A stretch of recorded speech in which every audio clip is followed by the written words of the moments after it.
Moraï Verabotai, Mishpacha Yekara, chères auditrices et auditeurs, abordons à présent ensemble le sujet de la paracha de cette semaine qui comporte plusieurs éléments et je vous avoue que je vais faire en votre présence, je montrerai mon ignorance de tous les sujets qu'il y a dans cette paracha, qui d'ailleurs porte le nom de Hukat, Zot Hukat à Torah.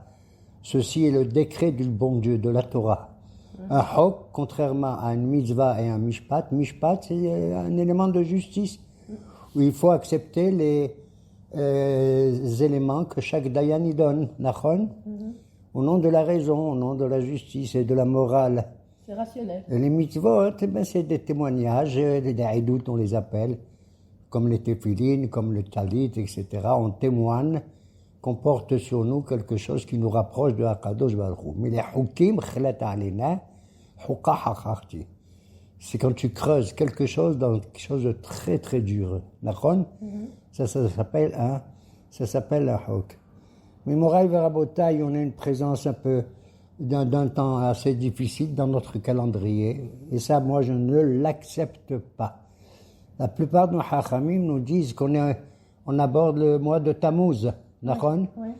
Et chaque mois de l'année, il correspond à un mazal, c'est-à-dire à une constellation. D'accord? Nissan Iyar Sivan, c'est Tachat, c'est-à-dire Télé, le bélier, Shor, le taureau, et Théomim, les gémeaux, c'est Nissan Iyar Sivan. Tammuz Avelul, Tammuz, devine c'est quoi? Je deviens dingue, c'est le Sartan, Barmenen, le cancer. La constellation du cancer, c'est Tammuz, ça fait peur, hein? Après, comme j'ai dit, Sartan, c'est Ab. Ab, c'est le mois de Arié, le lion. Bet, c'est Betula, la vierge. Bon, Tishri Hejvan qui s'élève, c'est Tachat, c'est Ma'ak, c'est Moznaïm, la balance. Aïn, c'est Akrab, le scorpion. Ma'ak et Keshet, l'arc-en-ciel. Les trois derniers mois, c'est Gedad, c'est-à-dire Gdi, le capricorne, Dli, le verseau, et Dagim, c'est le mois de Arié, d'Adar, c'est les poissons. Et nous sommes au mois de Tammuz, qui est le cancer, Sartan, Mamash. J'ai pas envie de vous faire peur, mais je vais vous dire, pour pas vous faire peur, si ce mois de Tammuz, il t'amuse, moi, il m'amuse pas du tout.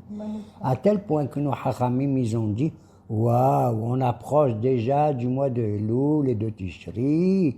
Tammuz, c'est Zman Teshuva Memashmeshim Ubaim.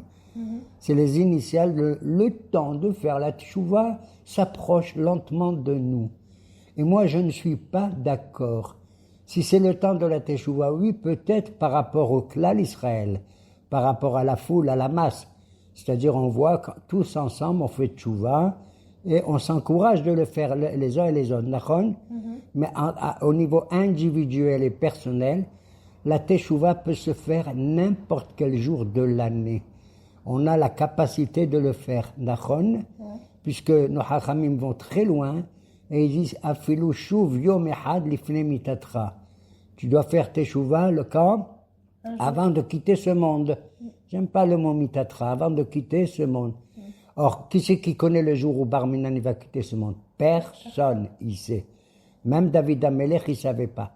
Il savait, David Amelech, qu'il allait mourir à Shabbat. Et le bon Dieu a dit non, David a dit non, mon Dieu, non. Fais que je meure vendredi. Il a dit non. On a besoin de toi encore, même pour un jour. Et ton fils Shlomo, il va te succéder. Alors, il dit, alors dimanche. Il a dit, non, pas du tout. Je veux pas que tu meurs le dimanche, parce que tu prends la place de ton fils Shlomo HaMelech. Donc, personne n'est capable de dire jusqu'à quel âge. Et je souhaite à nous tous, Admea ve'esrim. Comme il est dit, Mi pene seva tachum, hadarta pene zachen. Tu te lèveras, tu dois faire le kabot quand tu vois un monsieur vieux, Seva. C'est à quel âge il est Seva, le monsieur? À 70 ans, on est déjà des vieux. Et tu dois honorer également un zaken. Zaken, zekana chokma, c'est-à-dire même un jeune, j'en sais rien moi, de 22, 23 ans, si c'est un hacham, tu dois lui faire kavod, nachon. Si c'est un vieux qui monte dans le bus, par exemple, un hacham, tu dois lui donner ta place pour qu'il soit le pauvre, d'accord? Voilà. Alors donc ce mois-là de Tammuz, étant donné qu'il y a 12 mois dans l'année, on prend le nom du bon Dieu, Hazvi Shalom, Yud Ke Vav Ke. Et à chaque mois, il change de structure. D'accord? Par exemple, au mois de Nissan, il est dans l'ordre normal. Yud Ke Vav Ke, c'est les Rashi Tevot, les initiales de Yismihu Hashamayim et Tarel Haaretz. Wa Ali, si je regarde le Tammuz, qu'est-ce qu'il me disait le Hachamim? Il me dit c'est le mois le plus affreux, c'est le nom de Dieu à l'envers. Quand c'est à l'envers, ça veut dire c'est Midat Adin et pas Midat Rahamim. Au lieu de Yud Ke Vav Ke, c'est He Vav He Yud, nachon? Et qui c'est qui l'a mis, ce Sartan Mahshemo? C'est Haman Harasha. T'entends? Pourquoi? Parce que quand il rencontrait Mordechai Yehudi, à chaque fois il dit moi je suis l'homme le plus riche, le plus important dans le royaume d'Achashverosh. Mais à chaque fois que je vois Mordechai, qu'est-ce qu'il dit? Ze eneno shove li. La fin de ces mots, Ze eneno shove li, c'est quoi? C'est he, mais à l'envers. C'est-à-dire Midat Adin. Moi, je veux le Midat Adin. Ze he, eneno vav, shove he, eneno shove li, yud. D'accord? D'accord? Alors, ça me rappelle un petit Mahamad mignon comme tout. Dans Megillat Esther, quand Mordechai dit, arrête, va, il faut sauver le peuple juif de la Xéra de Haman et Mahshemo. Va voir le roi et puis dis-lui. Elle leur a dit, l'Erkeno Setayoldim, vous allez jeûner pendant 3 jours. Et c'est ce qu'ils vont faire. Il réunit tout le monde, ils vont jeûner, elle aussi la pauvre. Au moment où elle jeûne, elle rentre chez le roi, Nachon, et elle a dit à Mordechai, mais je ne peux pas aller voir le roi Hachverosh, ça fait 30 jours qu'il ne m'a pas convoqué, si je rentre sans permission de sa part, Barminan, je risque la mort. Il a dit, tu vas. Elle lui a dit, Abati, d'accord, pour sauver le peuple juif, je suis prête à mourir moi-même. D'accord? Elle rentre, et là-bas, brusquement, il la voit de loin, et il a écrit là-bas, Vayar Ota Hamelech, le roi, il a vu, et il lui a tendu son charbit, son sceptre, son bâton royal. Et là-bas, les Hachamim ils disent, à chaque fois dans la Megillat Esther, tu vois Melech Hachverosh, il s'agit d'Hachverosh lui-même, mais si tu vois que le mot Melech, Vayomer Melech, c'est Akadosh Baruch Hu qui intervient à travers la gorge d'Hachverosh, c'est Dieu lui-même. Et qu'est-ce qui se passe? Et il lui tend le bâton, qui c'est le roi, donc c'est Dieu, à travers Hachverosh, et dans ce bâton, il y avait écrit le nom de Dieu, Yud Ke Vav Ke, d'accord? Alors, elle, qu'est-ce qu'elle touche? Elle va tiga berosh acharvit. Elle a touché la tête du bâton. Quand je te tends un bâton, tu touches le bout, pas la tête. D'accord? Pourquoi? Si elle tend le bout du bâton, ça veut dire que Barminan, elle est le nom de Dieu à l'envers. Mais si elle touche la tête du bâton, rosh acharvit, ça veut dire qu'elle veut le nom de Dieu, Rahamim Yudke Vavke. Elle rentre chez le roi. Elle lui dit, voilà, je voudrais vous inviter. Tout, qu'est-ce qu'elle lui dit? Elle est extraordinaire, une vraie Nevia. Elle lui dit, Yavo, Hamelech, Vehaman, Hayom. C'est quoi Yavo, Hamelech, Vehaman, Hayom? Les initiales? Yud, Ke, Vav, Ke. D'accord, Nolo? Qu'est-ce qu'elle est Hachama, cette Esther? Aïe, que Dieu bénisse toutes les femmes et toutes, et même toutes, surtout celle qui s'appelle Esther. D'accord? Yavo Hamelech Vehaman Hayom. On voit par là qu'on peut, quel que soit le mois, même le plus dur comme Tammuz, on peut faire sortir le Kisei Din et mettre le bon Dieu dans le Kisei du Ra-Ha-Mim. Ça t'amuse? Si ça t'amuse, moi aussi ça m'amuse, Be'ezrat Hashem. Venons maintenant à la paracha, rapidement, parce que je suis khfif. Le premier sujet de la paracha, c'est la paradoma, la vache rousse. Qu'est-ce que c'est que cette histoire? Zot Hukat Torah. Et Dieu il dit à Moshe et à Aaron, en même temps aux deux, V'yikhou elecha paradoma. Dis aux Juifs, au peuple, qui t'apporte une vache rousse. Pas rouge totalement, mais rousse. D'accord? Aduma. Pourquoi il a choisi une vache rousse? Parce que le rouge, dans la couleur en général, c'est la couleur qui attire le plus, qui est la plus vive, pour ainsi dire. Elle ressemble aux dames, au sang. Et donc, elle est l'expression de la vie par excellence. D'accord? À tel point que je dis qu'une femme incroyable mais vraie, une chose et son contraire. Tu sais comment une femme, elle allait un bébé? Elle lui donne du lait qui est blanc, d'accord? Et d'où il vient ce lait? Du sang qui est rouge. Et regarde, la hawkhma, c'est incroyable ce qu'Akadosh Baruch Hu, il a fait. Et nous, on se rend pas compte. Alors, il dit à Moshe, prends para Adouba, qui exprime la para, si tu veux, c'est l'animal le plus beau, domestique, c'est-à-dire qui vit avec les hommes. C'est pas un animal sauvage dans la forêt ou dans la campagne. D'accord? Para, d'ailleurs le mot para vient du mot peru urbu, c'est-à-dire c'est fructifiant. Et c'est ce qui donne vraiment de la vie. Et d'ailleurs, tu prends une para Doumba, elle est rouge, elle exprime la vie par excellence. Temima, entièrement. C'est-à-dire que les poils de cette vache doivent être roux. Si, et c'est long parce qu'à Rambam, il fait 12 chapitres sur la paracha Douma. Si cette vache, elle a 2 poils blancs en même temps, ou 2 poils noirs, elle n'est pas valable, elle n'est pas cachère.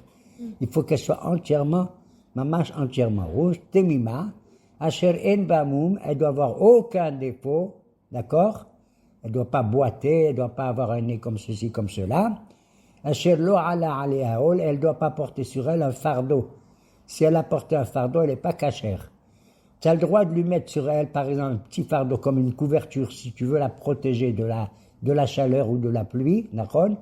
Tu peux lui mettre des sabots aussi, pour pas qu'elle se fasse mal les pieds avec les pierres, d'accord? Ça s'appelle pas un rôle. Et on prend cette vache, et va en l'extérieur du Beth Amikdash, à Jérusalem, en face du Beth Amikdash, c'est quoi? C'est Arazetim, le mont des Oliviers. Aratzofim, et de là-bas, tu regardes l'entrée du Beth Amikdash, et on fait l'abattage, le shrita de la paradouma, Nachon, et ensuite, on va jeter sur les cendres de cette vache qu'on va brûler, on va jeter Erez ve'ezov, un morceau de cèdre et un morceau de hysope. Hysope, c'est une petite plante de za'atar, comme on dit de nos jours. Ou shnitolaat avec un coton qui est mélangé avec la couleur rouge d'un verso, d'une vermine, d'accord? D'une tolaat.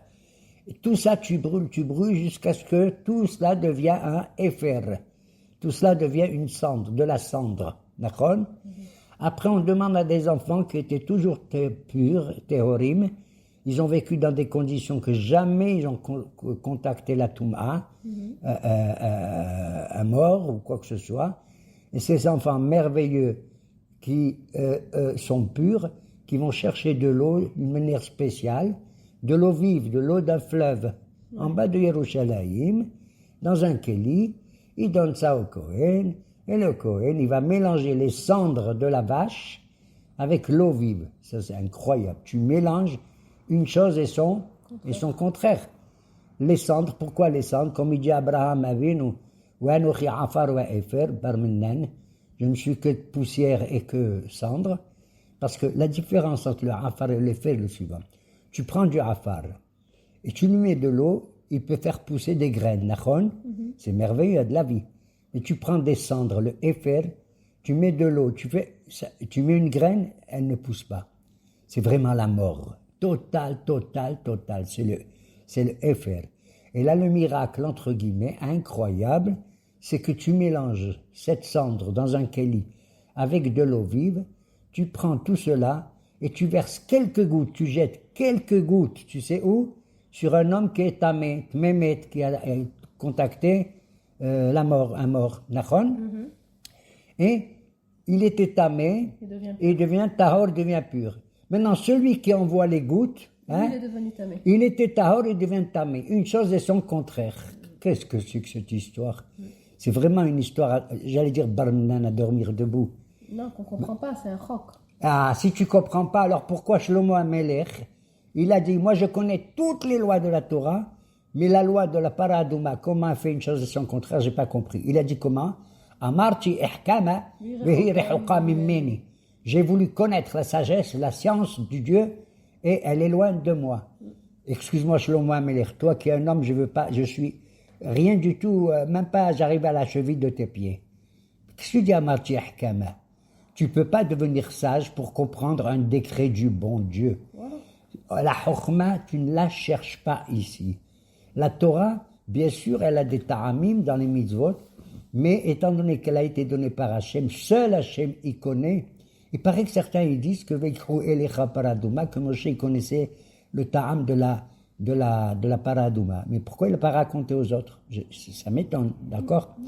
Alors, moi je ne dis pas Amarti Ahkama, Vehir Hukamen, je vais dire Amarti Anima Amin. L'application des lois du bon Dieu, c'est les Hukim surtout. C'est même si je ne comprends pas, je fais ceci, non pas au niveau de mon intelligence, mais au niveau de ma émouna. La émouna, c'est le rapport le plus fort qu'il y a entre moi et Akadosh Baruch Hu, entre moi qui suis sauf la finitude et je qui est en sauf. T'as compris? Exactement comme ça. Et alors, on voit qu'effectivement, cette mitzvah étrange, tout à fait étrange, d'ailleurs un jour un goy, ou un kouti, je ne sais pas, il a demandé à un rabbin qui s'appelle Rabban Yohanan Zakkai.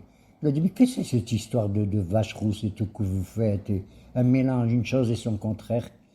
Il lui a dit, écoute-moi, Rabban Yohanan Zakkai lui a dit, chez vous, est-ce que vous ne faites pas quelque chose pour ça? Il a dit oui, quand quelqu'un il a une maladie spéciale, qu'on appelle tézésine, c'est-à-dire, je crois que c'est le frisson, avoir des frissons, ou perdre un peu les connaissances.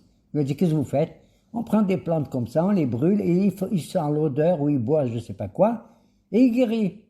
Alors, Rabban Yohanan Zakkai, tu vois, vous faites ça, ben nous aussi on fait pareil. Alors, pourquoi tu me poses la question? Les élèves de Rabban Yohanan Zakkai, ils ont dit, bon, à lui tu as donné une telle réponse, mais ça ne nous plaît pas du tout. Ça ne nous plaît pas. Tu compares la mitzvah de la Torah avec ce qu'ils font, eux, les goyim, la avodah zara et tout. Oui. Il leur a dit, vous avez raison, mais je n'ai pas voulu lui dire. À vous, je vous dis tout simplement, Huqahi, Zera Gazarti, Vei Atarashai Leharhera Harea. C'est mon décret. Seul Hachem y connaît, et tu n'as pas le droit de soupçonner l'importance de cette mitzvah. Tu n'as pas le droit de la soupçonner. Alors ils ont dit, mais comment une chose, tahor, tamé, tahor? Ils ont dit, mais vous n'avez pas des yeux pour voir. Même dans la nature, celui qui voit, il voit une chose et son contraire. Il dit, quoi? Il dit, regardez le soleil. Il dit, alors? Il dit, le soleil, tu prends des vacanciers, ils sont au bord de la mer, des touristes. Eh bien, le soleil, il noircit les vacanciers, il les bronze, et il blanchit le linge. Le même soleil, tu vois, qu'il fait une chose et son contraire. Ils ont dit, ah oui. Il leur dit, regardez, même le soleil encore.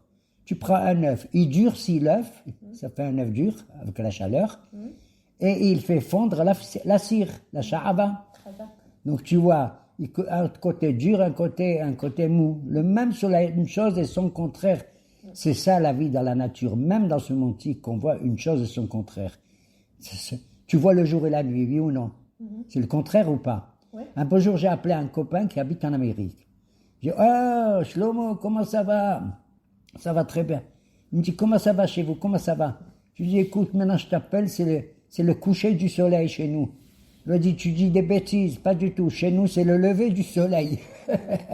Alors, qu'est-ce qu'il fait le soleil? Il se couche ou il se lève? Ça vu? Ça dépend où tu es. Donc, en même temps, le soleil se couche pour moi, il se lève pour lui. Il fait une chose et son contraire. Ben, comme ça. Et pourquoi? Je vais donner un petit symbole, un petit machal. Le soleil, la terre et tout, les constellations, tu sais quels sont leurs mouvements? Leur mouvement, c'est le rond, c'est le cercle. Ils tournent autour de quelque chose. La différence entre le rond et le carré est énorme, énorme, énorme, énorme. Tu prends une circonférence, un rond. Tu mets un point dans cette circonférence. Dis-moi, est-ce que ce point, c'est le début ou la fin du cercle? C'est le milieu. C'est les deux. Ouais. Mais moi, je te dis, c'est le début, ce point qui est dans la circonférence. Toi, tu me dis, non, c'est la fin. C'est et le début et la fin. On ne sait pas où on en est. Tu entends? Dans un cercle. Par contre, le carré, c'est quelque chose de merveilleux. C'est un espace qui te permet de voir à droite, à gauche, en haut et en bas. Nachon, devant et derrière toi. Tu vis le makom, baruch ha-makom, baruch hu. Tu vis l'espace. Tu sais où tu te trouves. Mais dans un cercle, tu ne sais pas où tu te trouves. Béhémet. C'est Aouga, Agal, Agal, Agal, Agal. Comment on dit Agoul? Ça rappelle quoi Agoul? c'est que la para adouma, Agala. tavo ha'em tqaniach etzoat bena. C'est le Egel Azahav. Ils ont vécu alors qu'ils recevaient la Torah, ils ont fait quelque chose. C'était pas de l'arbre d'Azara, ils ont fait quelque chose qui évoque le Igol, d'accord? On ne sait pas où on en est dans ce monde, dans le désert. Alors elle vient la maman de ce Egel, de ce petit veau, et on lui dit à cette maman, la paradma, viens nettoyer le hachek, le détritus du Egel. Plus que ça, je ne peux pas dire du tout. On accepte, non pas au niveau de la connaissance, comme il dit Shlomo Amarti Ahkama, mais au niveau de la Emouna. Vis-à-vis d'Hachem, j'ai dit le Sof et le Ensof. Nous, on est la finitude des choses, la fin de quelque chose. Lui, c'est l'infini. Plus tu avances vers l'infini, il y a encore de l'infini, et encore de l'infini. Tu comprends? Le chemin est encore très, très, très loin. Donc, cette mitzvah, une fois, Moshe Rabbeinu il l'a faite, et elle a duré longtemps.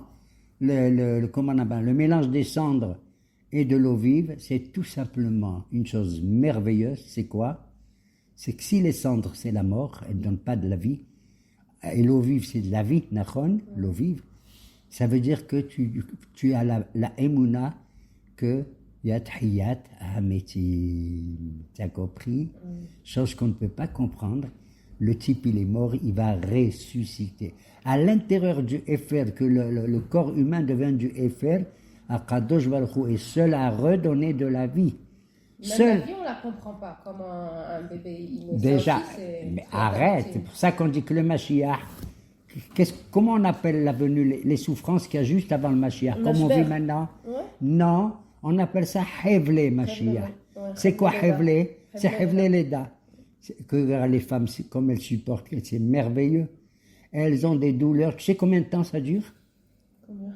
9 mois. C'est 9 mois qu'a le bébé avant qu'il sorte. D'accord? Il fait partie de la maman. On ne voit pas comment il vit. Grâce à sa maman, on n'en sait rien du tout. Après, il sort. Yehi Ratzon, que nous sommes le 9e mois de toutes les souffrances que le peuple juif en Eretz Israël il a avec les terroristes du nord et du sud, d'accord?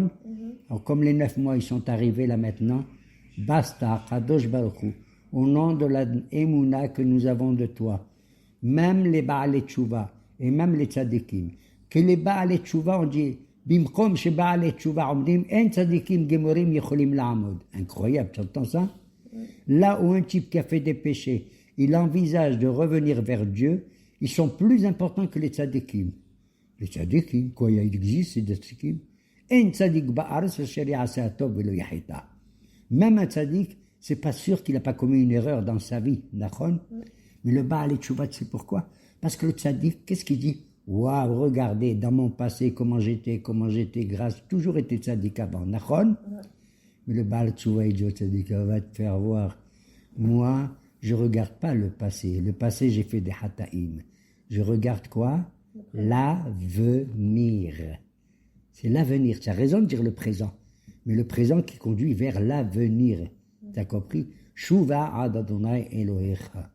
Ce qu'il faut voir, c'est une nouvelle perspective dans l'existence.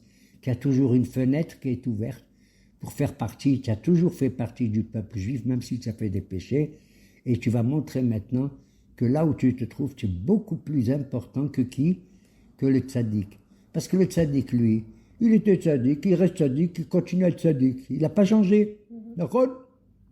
Alors que le Baalei Tshuva, miskin, comment il était avant, il était tinok shenishbas, comme un type, il ne savait pas quelle était la loi, la religion, il était au milieu de ceux du galout et tout.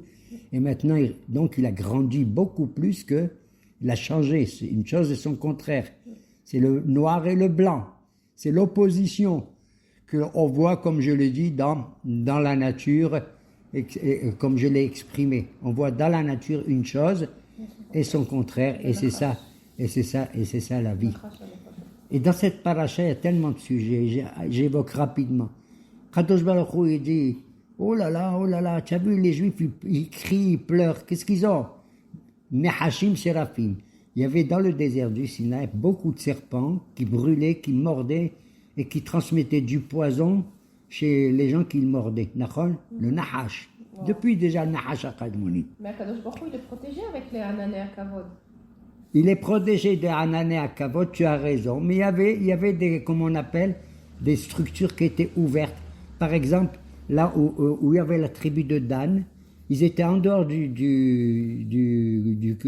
Anané Kavod. Bon, je ne vais pas parler de la tribu de Dan, c'est pas le moment. Et c'est peut-être eux surtout qui étaient mordus. Ils crient à Moshe, ah Moshe, Moshe. Le bon Dieu dit à Moshe, voilà encore un hok que je ne comprends pas. Tant mieux, tant mieux, tant mieux. Qu'est-ce que je vais moi comprendre? Les mitzvot d'Hachem, les hokim. D'accord? Moshe, tu vas faire un nahash. Non, il a dit tu vas faire un saraf. Un saraf, et Moshe dit que ça veut dire saraf. Si je dois lutter contre les serpents, je vais faire un nahash au-dessus d'un poteau, vesimoto al-nes, et à chaque fois quelqu'un il est mordu par un serpent, il regarde en haut, nachon, et il va guérir, wahai. C'est ce qu'il fait Moshe. Et tout le monde qui était mordu regarde le serpent qui est là-haut, et guérissait, il devenait dingue. C'est un miracle presque. Nachon, c'est quelque chose de merveilleux, absolument. D'ailleurs, tu sais que chez nous, en France ou en Algérie, les pharmaciens, tu sais ce qu'ils avaient les pharmacies comme symbole? Chez eux, ils avaient un serpent. Aujourd'hui aussi Aujourd'hui aussi, Ouais, en ça France. continue avec un bâton et un serpent. Ouais. D'où ça a été pris de chez nous. C'est incroyable, le serpent. Et donc, et ça se passait comme ça, il guérissait, il guérissait.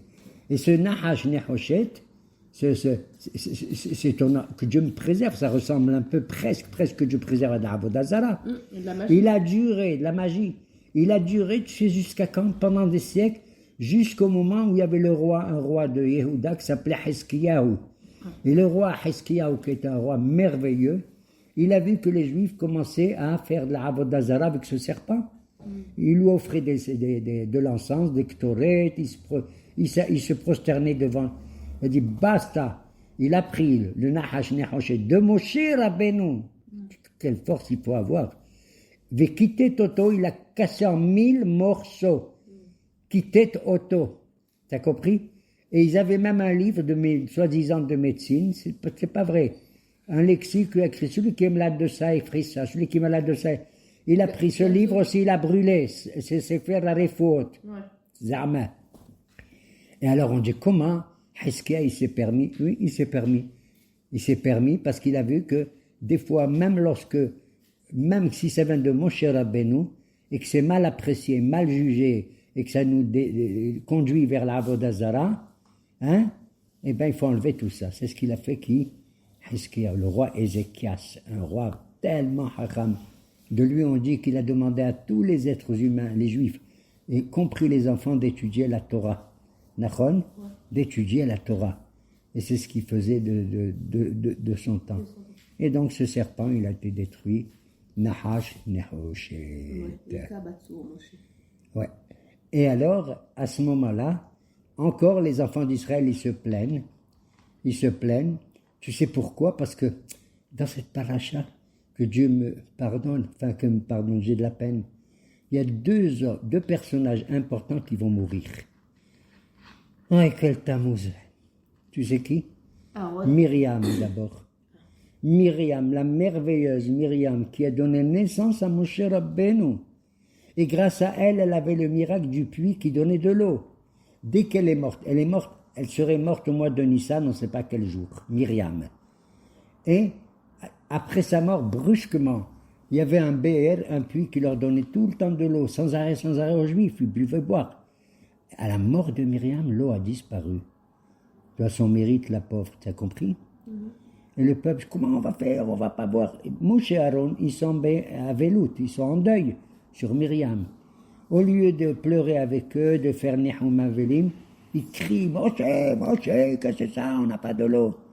Et Moshe, le pauvre, il dit, ok, Kadosh Baruch Hu dit, écoute, Moshe, tu vas prendre le bâton, hein, et tu vas parler au rocher pour qu'il redonne de l'eau. C'est quel bâton il lui a donné?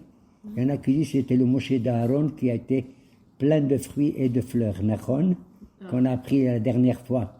Qu'il avait mis les bâtons de tout le monde, et seul le bâton d'Aaron va yifrah perah, va yatzitzit, va yirmot shechedim. Il donnait même des noisettes, des shechedim, des amandes. il prend le bâton, parce qu'il lui a dit prends le bâton, et tu vas parler au rocher. Miskin Moshe y va, imagine-toi, il est en deuil de Myriam. Les Juifs, ils crient, ils gueulent, ils ont soif. Qu'est-ce qu'il fait? Puisqu'il a le bâton, pourquoi il lui a dit, bon Dieu, prends le bâton? C'est pour frapper. Il frappe le rocher une fois, à peine il donne quelques gouttes, c'est pas suffisant. Il refrappe pas mal une deuxième fois, et là, oh, plein d'eau qui sort, plein d'eau qui sort. Il a bien fait ou pas? Oui. Il a bien fait ou pas? Oui. Moi, on me dit, prends le bâton et tu vas parler au rocher. Moi, un rocher, c'est comme un mur. Pour lui parler, les murs ont des oreilles, je lui donne un coup de bâton, oui ou non? Oui. Eh bien, le bon Dieu n'est pas d'accord, mon Dieu. Miskin Moshe et Aaron. Aaron était à côté de lui. Il lui a dit, Ya'an lo emantebi, vous n'avez pas eu de la émouna en moi. Et au lieu, toi, Moshe, tu cries aux Juifs, Shimon Morim, bande de vauriens, vous prenez pour des Morim, c'est vous qui m'enseignez quelque chose. Et tu as frappé le rocher 2 fois, alors je t'ai dit de lui parler. J'ai dit, mais, il dit, il n'y a pas de mais, comprends. Si c'était moi, j'aurais dit au bon Dieu, mais tu me dis de prendre le bâton aussi, et que c'est comme ça qu'il faut parler à un rocher. Il lui a dit, je t'ai dit de parler. Et Moshe dit à Hachem, mais écoute-moi, il y a 40 ans, quand on est sorti d'Égypte et on était dans le désert, tu m'as dit, à l'époque, de frapper le rocher. Je l'ai frappé, donc tu as eu raison, mon Dieu. Donc je l'ai frappé. J'ai pas fait de péché maintenant. Il lui a dit, non, c'est pas pareil. Au début, quand en Israël, tu as frappé le rocher, ils n'étaient pas capables de comprendre. C'est comme un enfant. Des fois, il comprend pas, il fait des bêtises. Tu lui donnes une tapette comme ça, il comprend pas, tu lui donnes une petite tapette. C'était pareil, les Juifs au début, dans le désert, c'était comme des enfants. Il y en a ras-le-bol, donc tu frappes le rocher.